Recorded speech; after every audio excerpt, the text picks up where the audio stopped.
आंबा गाव इथे आलं. इथे सुद्धा बघा पूर्वी तुरळक 2-4 दुकानं होती बाहेर आणि जुन्या टाईपची घरं होती. आता सगळं मार्केट बघा इथे.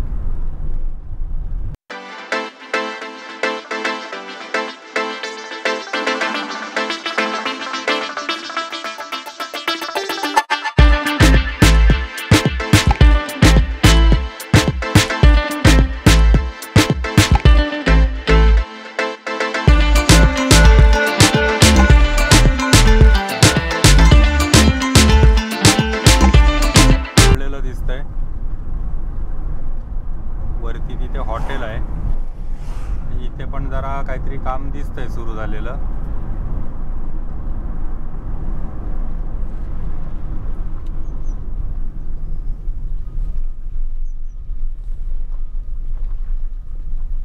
इथे डावीकडचा रस्ता रुंदीकरणाचं बऱ्यापैकी काम सुरू दिसतंय.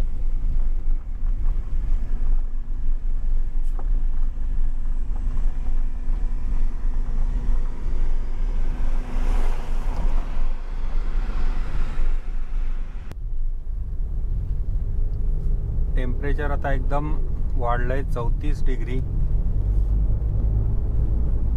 आणि परवाच्या दिवशी मी ज्या अंदाज बघितला टेम्परेचरचा तो ह्या इकडच्या पट्ट्यात 34-35 हे टेम्परेचर त्यांनी दाखवलेलंच होतं. त्याप्रमाणे आता 34 डिग्री इथे आहे. अजून 1 डिग्री 35 डिग्रीपर्यंत जाईल असं वाटतंय.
चालेल दिसतंय.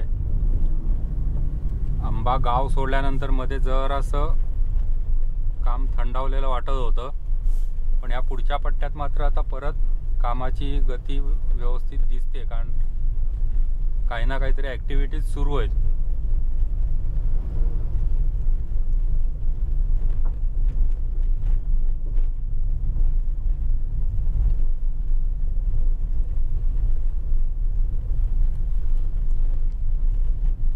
घाटावर आल्यावर इथे मध्ये मध्ये अशी छोटी छोटी गावं होती किंवा वस्त्या होत्या छोट्या छोट्या.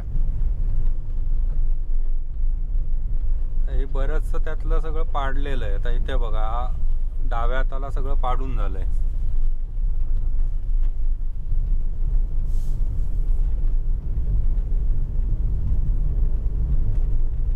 कामाचा हाच स्पीड जर मेंटेन ठेवला तर येत्या 2-3 वर्षामध्ये बऱ्यापैकी काम पूर्ण झालेलं असेल.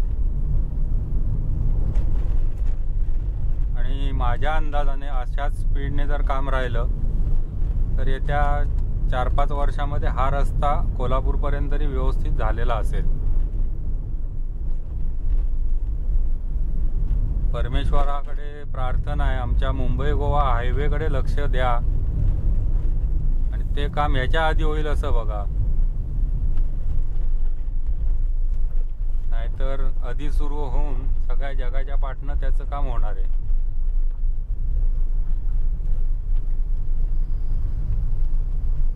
आता इथे तर मला काय आठवतच नाही कसं होतं, पण हा माझ्या अंदाजानं वरचा भाग तिकडनं रस्ता होता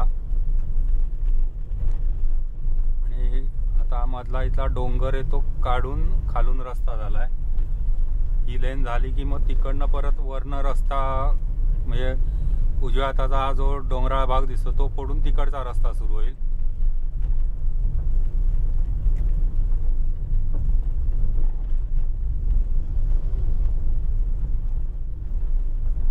इथे मध्ये काय होतं काय आता आठवत नाही, कशी गावं होती किंवा काय वस्ती होती ती काहीच आता कळत नाहीये.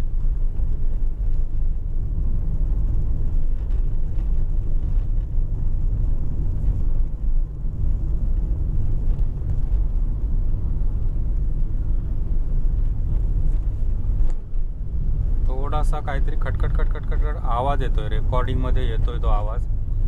मला अजून कळलं नाही तो नेमका कुठून आवाज येतोय. मी मगाशी पण म्हटलं ना की असे काय बारीक बारीक आवाज आले की ते इरिटेट करतात, तसं होतंय. आणि हा आवाज रेकॉर्डिंगला कॅप्चर होतोय. बऱ्याच वेळेला ना माझा रेकॉर्डिंगमध्ये ऑडिओला प्रॉब्लेम होतो. मी आत्ता जे बोलतोय ते त्या आवाजासकट रेकॉर्ड होतंय, टक टक टक टक टक टक करून त्याचा आवाज आहे. शोधण्याचा माझा प्रयत्न सुरू आहे तो कसला आवाज येतोय, म्हणजे तो काढून टाकता येईल. त्याला काय काय काय काय मी उद्योग करून बघितलेत, पण अजून ते समजत नाहीये नेमका कुठून आवाज येतोय तो.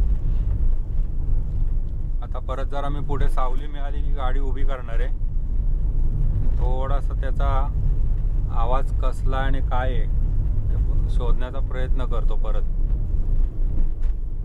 कारण याच्यामुळे काय होतंय, व्हिडिओ मधला ऑडिओचा जो पार्ट आहे तो एकदम खराब होतोय आणि तो नंतर एडिटिंगला मला एडिट करताना खूप प्रॉब्लेम होतोय. आणि आवाज जे झाले ते टक टक टक टक टक टक त्याच चॅनलला एका असल्यामुळे काढून पण टाकता येत नाहीये. आणि मग ते काढण्याच्या प्रयत्नामध्ये मूळ माझा जो आवाज रेकॉर्ड होतोय तो सुद्धा खराब होतोय ऑडिओमध्ये. ते पुढे एक पूल आहे, त्या पुलावरून पाणी जातं आणि इथे रस्त्यापर्यंत पाणी लागतं. त्यामुळे हे गाव तसं माहिती आहे, लक्षात राहिलेलं आहे. हा खूप जुना पूल आहे इथे. तर तो पूल ठेवणार आहेत का सगळं पाडणार आहेत? बहुतेक पाडणार आहेत, कारण इथनं खालनं रस्त्याचं काम दिसतंय. हा बहुतेक पूल पाडणार असणार आहेत. किती वर्ष हा पूल सर्व्हिस देतोय सगळ्यांना.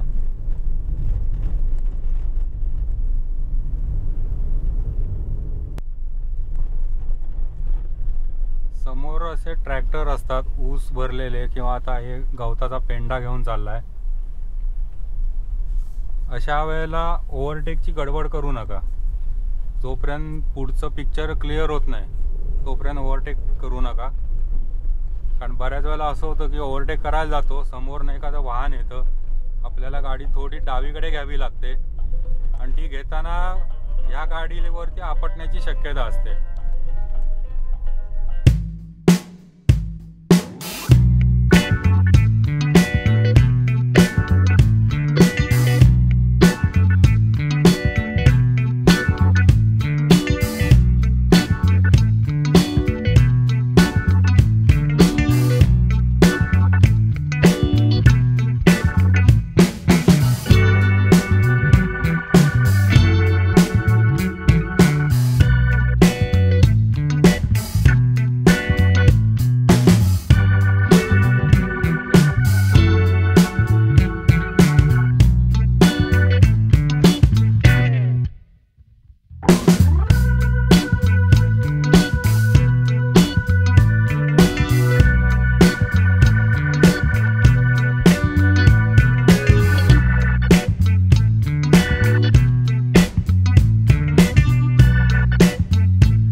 पूर्वी मला आठवतं की हा मधला जो पॅच आहे पावसाळ्यामध्ये कायम फुटलेला असायचा, कायम. एकही पावसाळा असा नाही गेला की इथे रस्ता फुटलेला नाही आणि सगळा चिखल झालेला नाही. आणि रत्नागिरी आणि इकडे याच्यातला फरक सांगतो. रत्नागिरीची जी माती आहे, लाल माती, धुतल्यानंतर ती पटकन निघते. पण इकडची जी ही ग्रे कलरची म्हणा किंवा काळपट माती आहे, ही गाडीला चिकटलेली, धुताना खूप त्रास होतो. पटकन ती निघतच नाही, चिकट असते माती. आणि इथे हा मधला जो पॅच आहे हा कायम बरबटलेला असायचा, कायम. इकडनं पावसाळ्यातनं जर घरी गेलो, सगळी चिखलाने माखलेली गाडी घेऊन घरी गेल्यानंतर ती गाडी घरी धुवायची म्हणजे हालत. आणि माझ्याकडे घरी पंप आहे त्याच्यामुळे गाडी माझी मीच धुतो घरी. पण इथून पावसाळ्यामध्ये गेल्यानंतर मात्र माझं डेअरिंगच व्हायचं नाही गाडी धुण्याचं. ते सर्व्हिस सेंटरलाच मी गाडी घेऊन जायचो, कारण हा चिखलच निघायचा नाही, इतका त्रास व्हायचा. एरवी माझी गाडी पंप लावून ज्यावेळी मी गाडी धुतो, आपली जी मोठी बादली असते जी आंघोळीसाठी आपण पाण्यासाठी वापरतो, जेमतेम पाऊण बादली पाणी मला लागतं. पाऊण बादली पाणीमध्ये माझी गाडी धुवून होते. फक्त खालून धुता येत नाही गाडी, त्याच्यासाठी मग सर्व्हिस सेंटरला नेऊन फक्त तेवढं वॉशिंग करून घ्यावं लागतं. पण बाकी गाडी जी आहे ही जेमतेम पाऊण बादलीमध्ये माझी धुवून होते. त्या वॉशरमुळे ते शक्य झालं. ज्यांना शक्य आहे त्यांनी हा छोटासा वॉशर जो आहे तो वॉशर घ्यावा.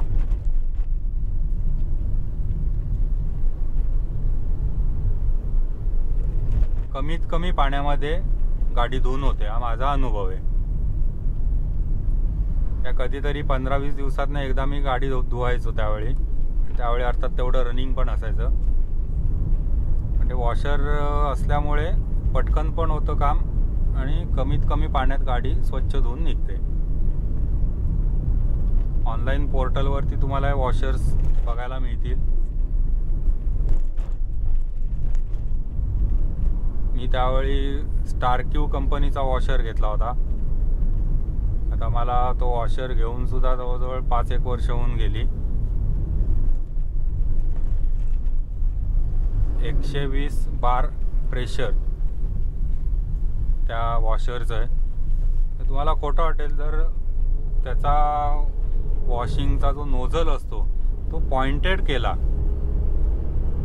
तर तो वीटसुद्धा कापतो, एवढं त्याला प्रेशर असतं. मी कापून बघितली आहे वीट. विटेला मस्त तो असा कट करत नेतो एका लाईनमध्ये. त्यामुळे गाडी धुवायला खरोखर चांगलं साधन आहे. ज्यांची स्वतःची घरं आहेत, बंगले आहेत, त्यांनी विचार करायला हरकत नाही. स्वतःचा वॉशर ठेवायचा, आपली आपण गाडी धुवायची. फक्त अंडर वॉटर मात्र बॉटम साईडनी मात्र तुम्हाला गाडी धुता येत नाही, कारण तेवढं तुम्हाला खाली वाकून तेवढं प्रेशरने पाणी मारता येत नाही. त्याच्यासाठी मग तुम्हाला तेवढं काम करून बाहेरनं घ्यावं लागतं.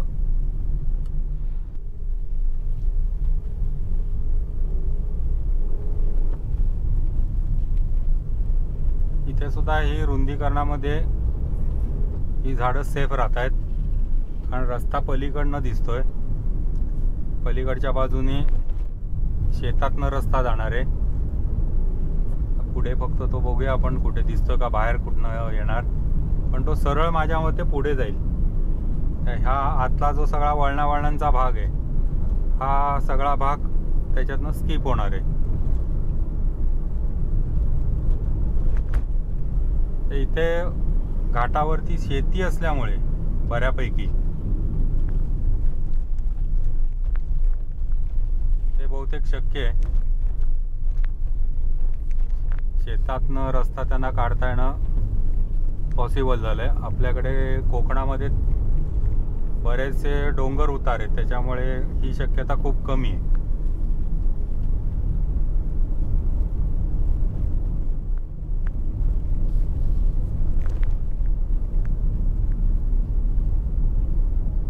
इकडची त्यांनी काय केलंय, गावच्या गाव सगळं सोडूनच दिलंय आणि बऱ्यापैकी रस्ते सगळे शेताडातनं काढलेत.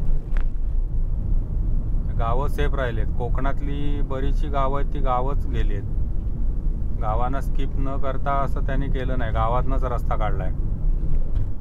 रत्नागिरीतलं सुद्धा आता कुवारबाव हे जे गाव आहे, सगळं गावच्या गावात मधली वस्ती आणि दुकानं त्यांनी हटवली आणि त्यातनं आता रस्ता जातोय. इथे मात्र तसं होताना दिसत नाही. इथे गावं कदाचित सेफ ठेवलेली आहेत सगळी.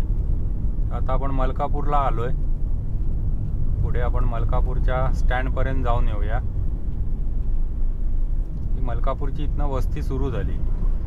पूर्वी इथे सुद्धा सगळं ओसाड माळरान होतं, काही नव्हतं इथे. आणि तुरळक अशी घरं होती बैठी, जुन्या टाईपची कौलारू घरं. बरीचशी घरं इकडे विटांपासून बनवलेली असतात आणि बाहेरनं गिलावात नसतो त्यांना. पूर्वी अशाच प्रकारची घरं इथे होती. इथे थोडं पुढे गेलं एक डाव्या हाताला रस्ता जातो, तो कोकरूड रोड म्हणतात.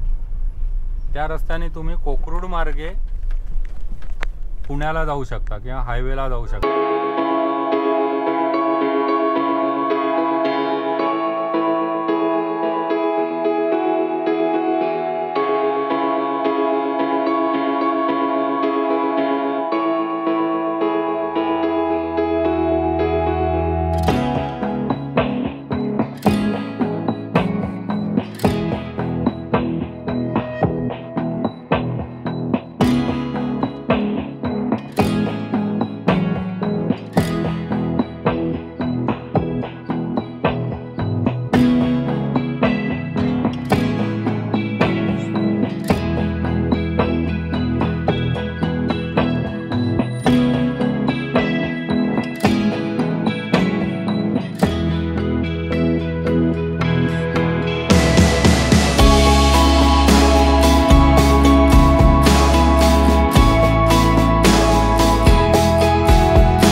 मलकापूरचा इथे पूर्वी जुना स्टँड होता डाव्या हाताला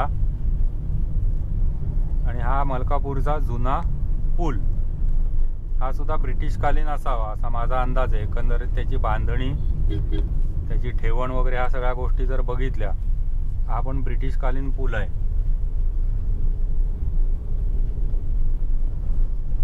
ही सुद्धा सगळी नंतर वाढलेली वस्ती. पूर्वी ही वस्ती नव्हती इथे काहीच.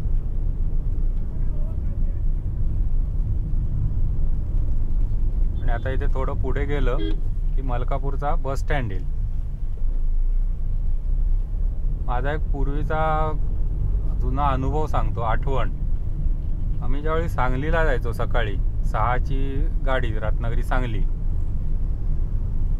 अनेक वेळेला ही गाडी मलकापुरात यायची आणि बंद पडायची. काहीतरी तिला धाड भरायची की इथे तास दीड तास आम्ही मलकापूरच्या बस स्टँडवर असायचो.